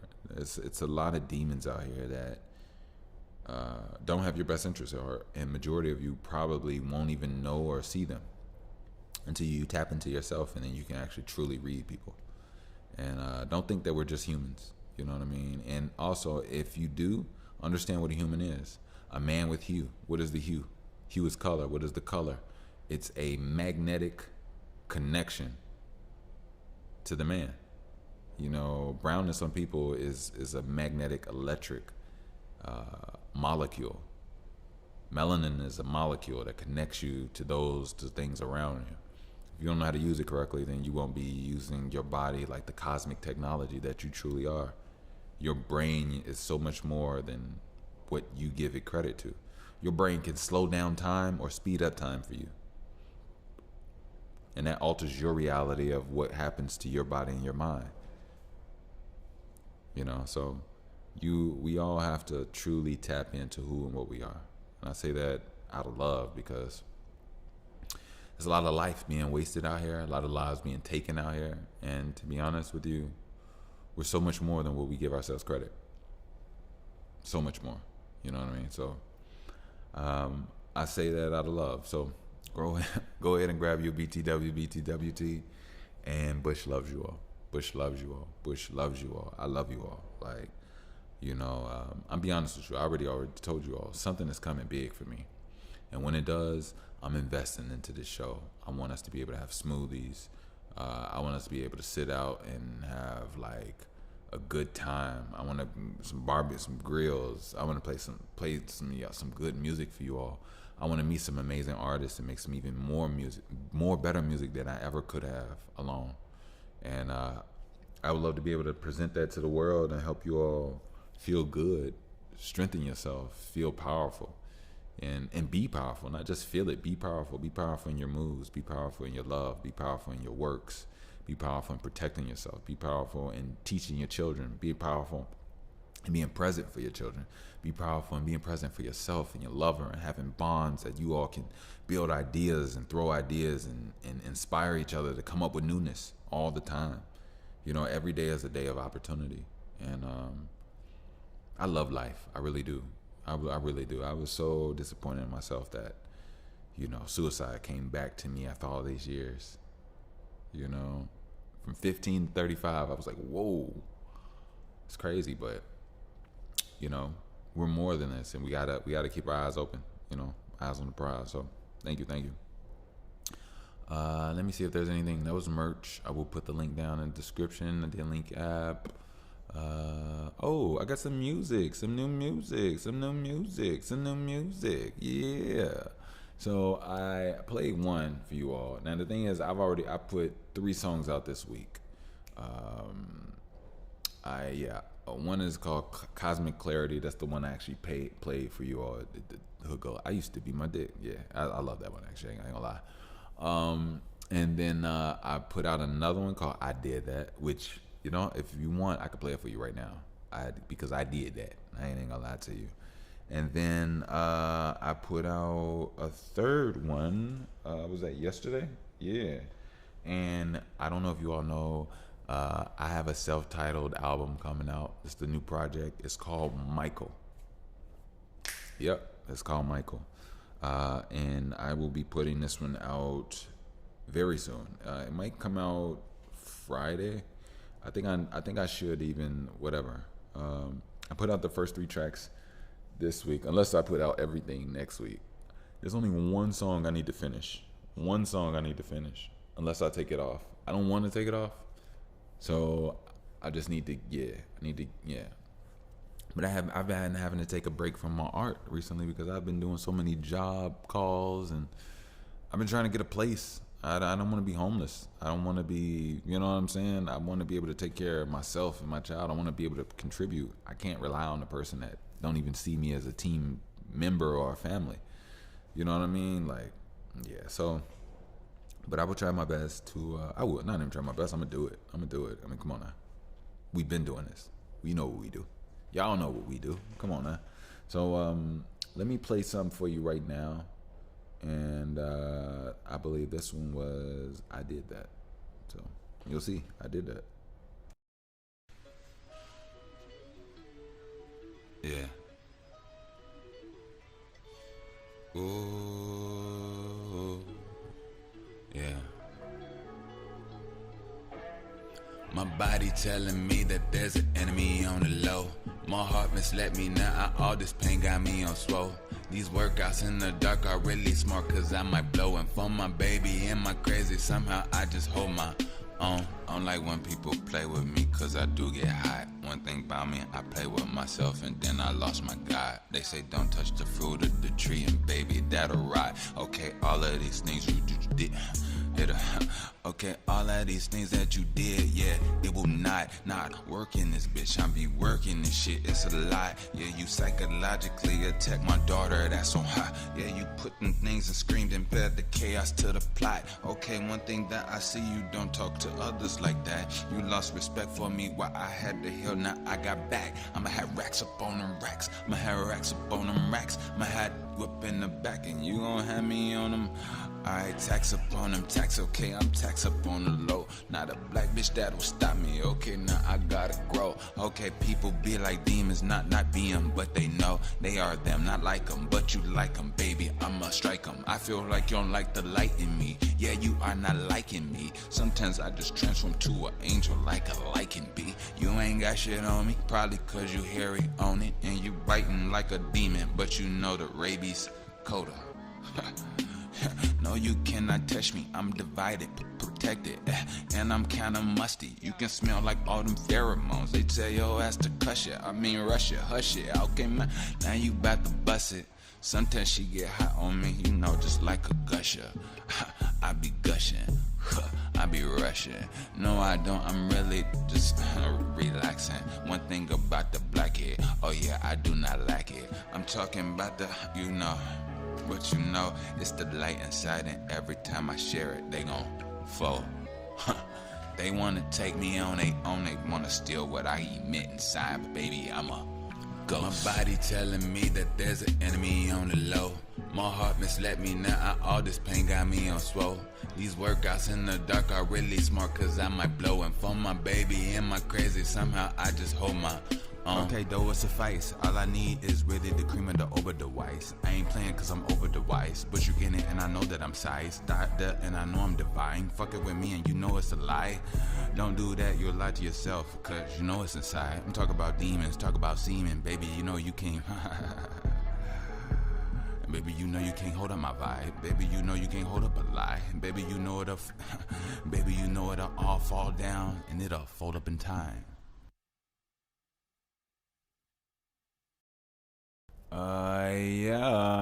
Yeah. I hope y'all enjoy that, man. Yeah. I mean, the music, the art is ardent. You know what I'm saying? The art is ardent. Maybe that's the name of this. The art is ardent. The music aligns with the pod, aligns with the life. You put it together, what we got? We getting rid of strife. And everything to me is only a bite. Not just food, but food for thought, because what I lost was only an old version of me. You know? You look at me, you just want a perversion of me. You know? See, me, I like fruit. I'm not serving no meat. I don't turn to the... Hey, thank you all. Hey, look, I'm gonna get out of here. I'm gonna go spend some time with my baby and eat, and I'm probably gonna take me a nice bath. I'm working a shift from 3 to 11, so I'm gonna sanitize the shit out of that donut factory. Y'all had no idea. I'm gonna clean my ass off. Hey, you know what's so funny? You know, if somebody would tell me back in the day or when I was a kid, like when I was doing music, I'm like, bro, one day you gonna be the greatest rapper in the whole fucking world. You gonna have a show where people gonna tune in every week and listen to everything. You gonna have thousands and millions of listeners. And you know what? You gonna work in sanitation. I'm gonna look at them and I'm gonna be like, bro, what are you talking about? But you know what's so crazy? I want nothing other than it. I'm so thankful for this job, y'all. You know, I'm so thankful for something that wasn't even in my plans. You know, there's no pride. There's no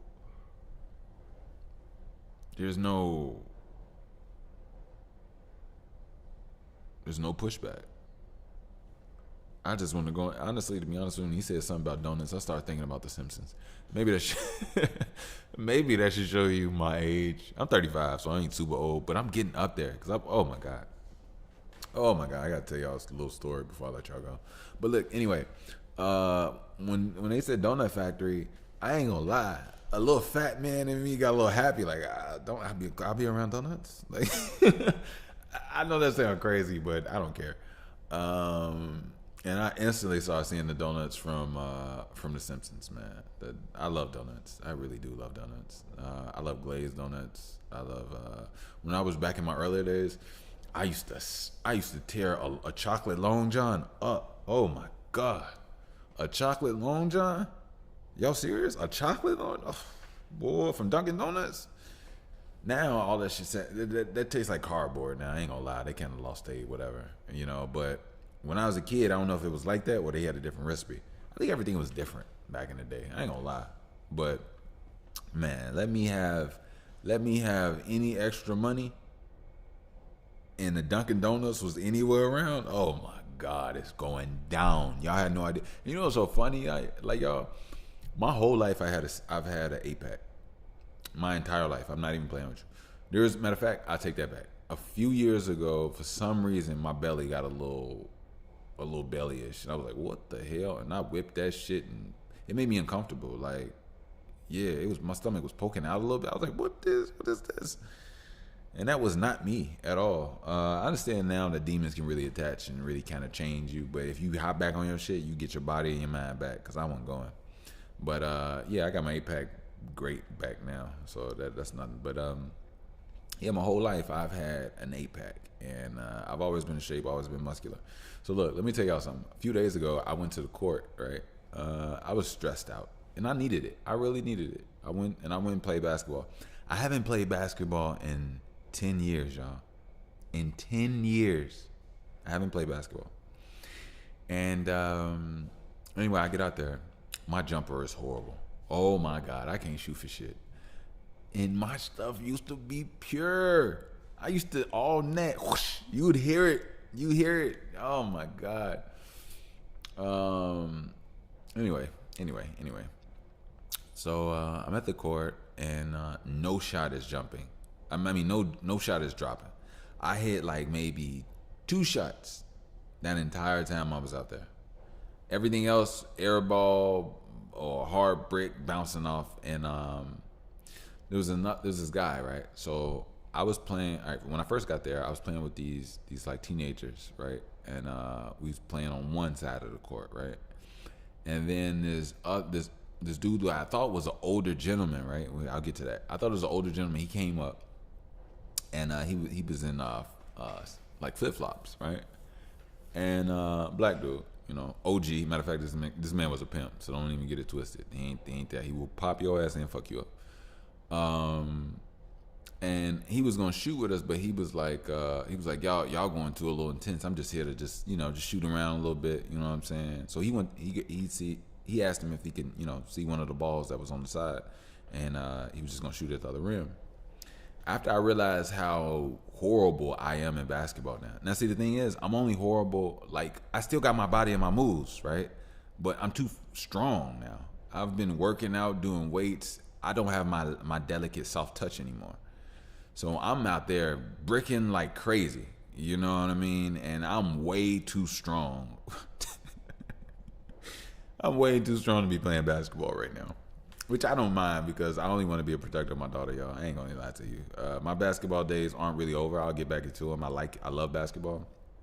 But anyway, so after I realized I'm playing with the teenagers and I'm just off, I'm like, you know what? I'll be back, y'all. I'm gonna go over here with the OG, and I'm gonna just shoot around and try to get my touch back a little bit. You know what I'm saying?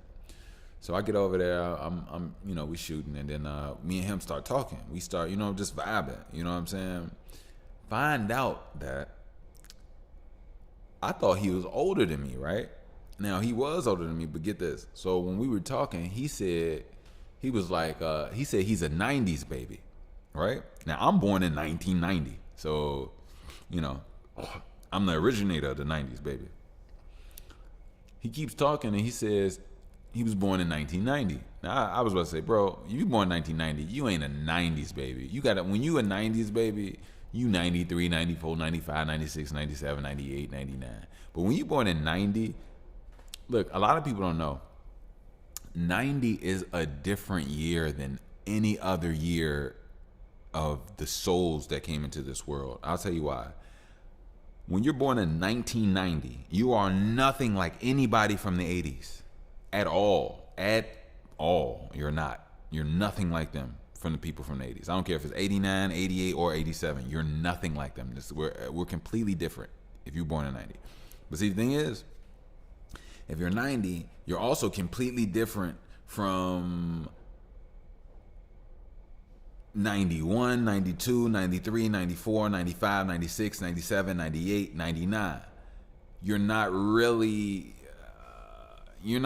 with them for some reason, because for some reason you being closer to the 80s, it makes you different than those 90s children, like the 90s babies. But when when I say the 90s babies, I mean from 91 to 99. But if you're a 90 child, we're in a bubble of our own. It's hard to explain. I don't even know how to truly explain it. It's like an energetic thing. Like mentally, everything about us is so different. We're harder and smarter and more aligned than 90s babies. So anybody from 92 to 99, we're not, they're softer than us. They're this and that. But people in the 80s don't have the clarity that we have. You know what I mean? People in the 80s have been through some shit. That time frame fucked them up. I ain't gonna lie to you.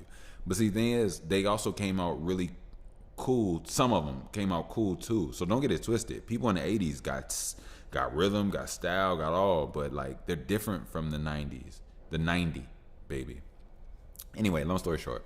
So I found out that he was born in January of 90. I was born in October of 90.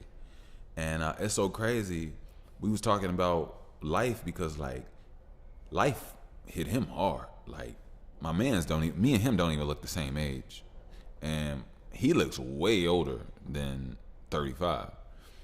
And no, he's 36 because he already had his birthday this year. I haven't had mine yet, obviously, not October yet. But he looks way older than 36. He looked like he was, and I say this respectfully because he was a matter of fact, he's a cool, good guy. He's a really good guy. I could tell life hit him hard and he went through some shit. But he's still standing strong, and I respect that. And another thing, he a true OG just like me, because we were shooting around, and then it was this, I'll never forget, it was this little kid. He was 10. Bari, this little boy named Bari, he came up and he wanted to shoot with us, and we just started giving him game and guiding him, like, you know what I'm saying? And dude was real instrumental on helping Bari get his game together, you know what I mean? And I respected that, you know what I'm saying? And I respected that, because I'm like, well, he the future. I want him better than us, you know what I mean? And it was just dope. It was just really dope. But that let me know that I was getting older, but not in that way. Actually, it didn't. All right, let me take that back. Nothing physically made me feel like I was getting older. The only thing that made me feel like I was getting older was how the game of basketball has changed, which I did not know. Like the kids don't really play a 21 no more. I think they're more likely to play a 32. I think they know what a 32 is more, but they play King of the Court, and then they play like other games. When I was growing up, when you went to the court and people were there, it's either a 21 going on, they running a full game, or it's a 32. You know what I mean? It was one of those three. It wasn't nothing else. And now the basketball has been changing. Like, you know what I'm saying? So that made me feel like I was getting old. And I'm like, damn, bro, we only 35. But he was like, yeah, like, it's crazy. We only 35 and the game has changed so much. And it's like, how did the game of basketball change that much in just 10 years, y'all? In 10 years. And Barry was 10. That's so crazy. I haven't played ball in 10 years. Matter of fact, it's so funny. Last time I played ball, Barry was born. And then the first time I played, he's 10 years old, and I'm on the court with him. Like, it was just so crazy. Playing with a 10-year-old boy, and you haven't even played in 10 years. It was wild, man. But we had fun, man. We had real fun. And what's so crazy is when I left there, my shirt was look, you would have thought I was swimming in the ocean. Like, I'm talking about, I had a light gray t-shirt on. That thing was a dark gray, dripping, like I could have wrung it out. Matter of fact, I think I did attempt. No, I didn't. I just took it off because it was like, it was ucky feeling, but it was it was good though, because I don't know if y'all know, I had already stopped smoking again. And this one is a real definite one, because I'm like, I need a job. But not only that, I want to breathe. I want to be there for my baby. I want to be present. I want to be different. You know what I mean? And on top of that, I told you all, smoking wasn't even causing, like, it wasn't even relaxing anymore. It was anxiety prone. You know, I'm like, what is this? Like, I take a hit and then my blood rushing, my mind flow. I'm like, whoa. And sometimes I was doing it and I couldn't even breathe. I'm like, no. You got to breathe. If you can't breathe, you die. So if you're doing something that is constricting your breathing, you might want to reevaluate your life. And you'll be surprised how pain alters your perspective of the things that you think you're doing good for yourself. And I was in pain. I was in pain, and I didn't truly understand it, but now I've been healing, and I'm like, it's a long journey. So, but anyway, yeah. So I guess I'm growing up. I cut my beard, but I'm growing it back. I don't like my face without my beard. I love my face, don't get me wrong, but I've come to accustom of my beard, and it lets me show, like, with my beard I have more of an elongated chin type perspective, and when I cut it off, it made my chin seem so much shorter, like my face was much shorter. I'm like, I don't know if I like this. You know what I'm saying? Plus, I still have a lot of hair on my head. I got a long dreads, which, by the way, I need to hurry up and get twisted, because I've been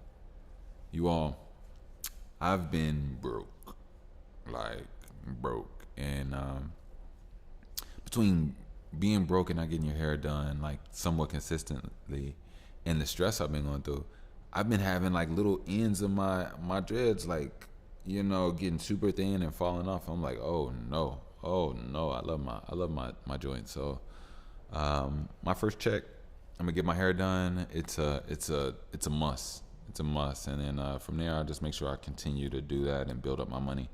And I'll be honest with y'all, I'm really looking forward to having money now, because I don't know if you all understand, when you smoke weed, money burns like fire. And I know now that I won't be smoking anymore. I'm gonna have money. Like, I'm gonna have it. When I get it, it'll stay there. It won't like burn away. And that's something that if you do smoke,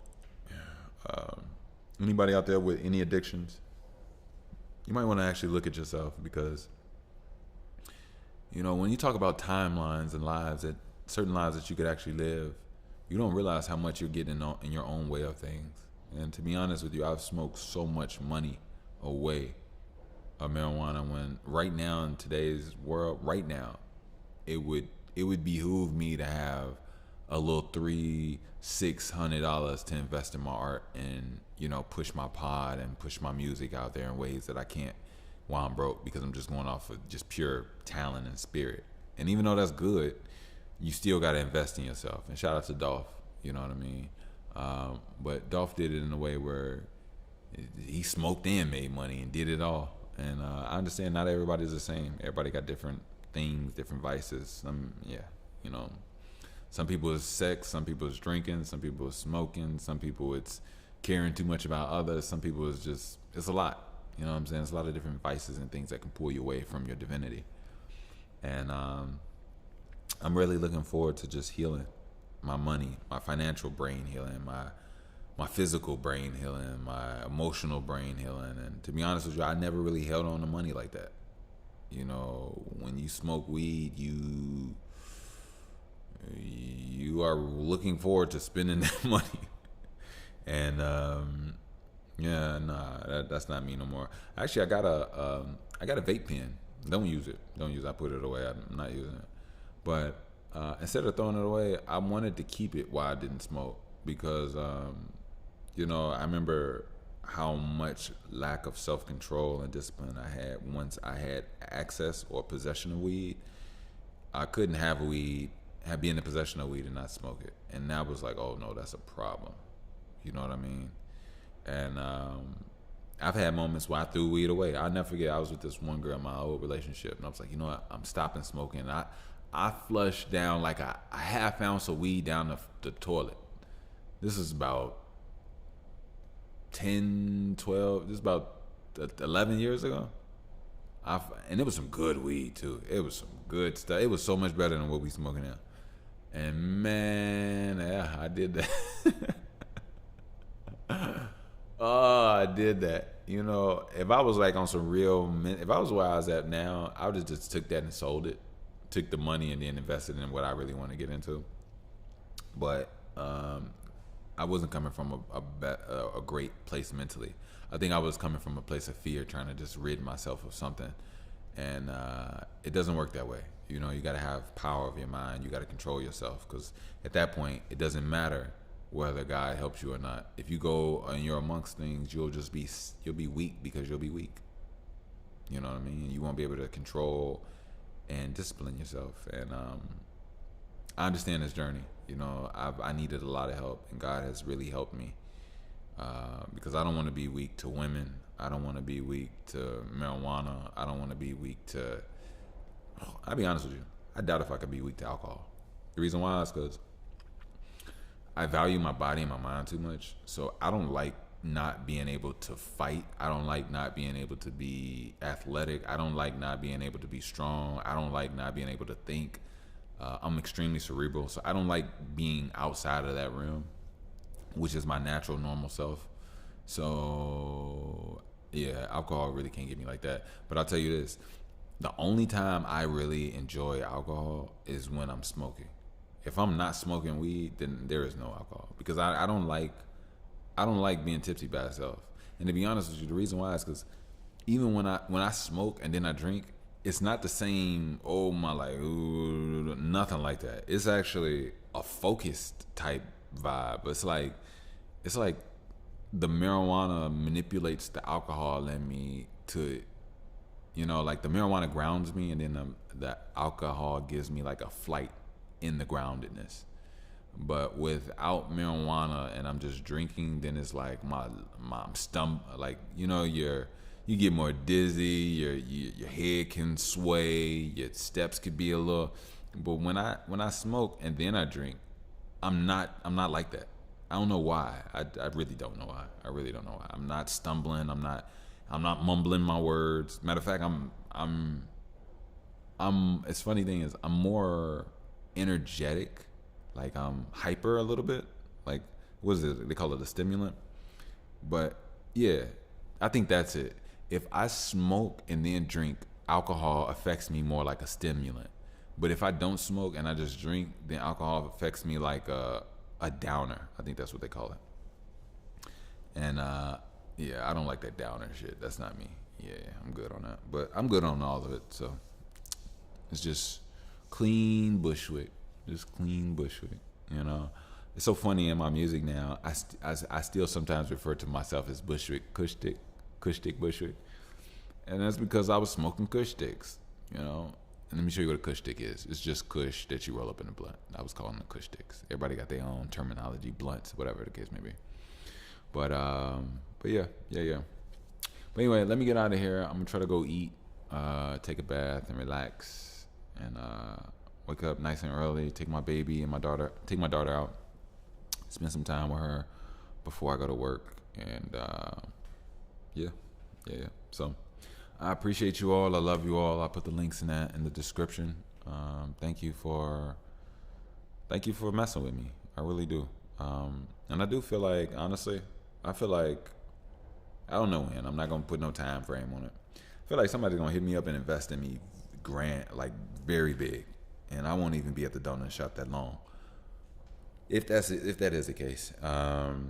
And I do want to make sure that I come back to you all, because we've been here 5 years, you all, grinding on this pod. I've been doing music before then, so I know something has to give. But anyway, I'm gonna get up out of here. I love you all. Keep your head up, stay strong, meditate. Haritaki, Bush loves you. Peace.